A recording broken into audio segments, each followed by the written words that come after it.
the beautiful structures of nature, shown by symmetry and repeating arrangements. When we look at nature, our eyes notice order first. We call that order a pattern. Patterns usually have two sides, which are symmetry and repetition. It is easy to understand symmetry when we think of our own bodies. Our faces, arms, and legs usually look similar on both sides. We can also see this balance in the wings of butterflies and insects, and in the trunks and leaves of trees. Under gravity, it is hard to stay balanced if our body tilts to one side.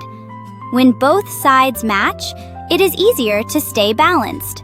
And we can feel the beauty that comes from that balance. Symmetry is when several parts fit together without misaligning, forming a whole. When we explain natural phenomena with mathematics, symmetry is one of the key elements. Symmetry often appears not only in nature, but also in beautiful shapes. That is why symmetry has been studied in the natural sciences for a long time. But symmetry is not just about what we can see. It also helps us think about nature in a philosophical way. Where there is birth, there is death. Where there is a flood, there is a drought. Where there is winter, there is summer. Some animals eat, and some are eaten. Often, one side alone cannot hold the whole together. The opposite side appears, and the two sides push and pull each other, restoring balance. We can see repetition even from far away. Our solar system moves in an elliptical path, cycling in a regular rhythm. The moon revolves around the Earth once every month. The Earth revolves around the sun once every year. Nature does not move just once. It moves in cycles. In nature, there are many kinds of symmetry, such as point symmetry, line symmetry, mirror symmetry, and radial symmetry. Snowflakes and beehives especially catch our eyes because both show hexagonal symmetry. This hexagonal symmetry is often explained as a way to save energy. It means that the symmetrical structures in nature have evolved in ways that use the least amount of energy. The story of beehives becomes clearer when we think about the conditions. Bees have to live together in a limited space with many others.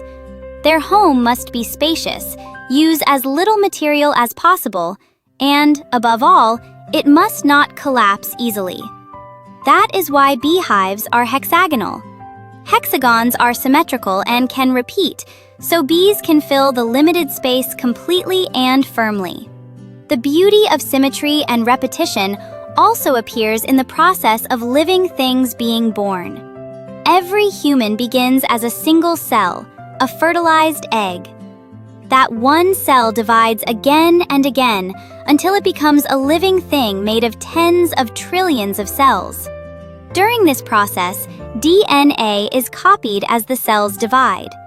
DNA is made of two strands of nucleotides that twist around each other to form a double helix.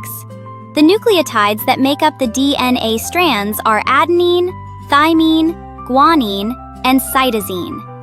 These nucleotides do not pair randomly.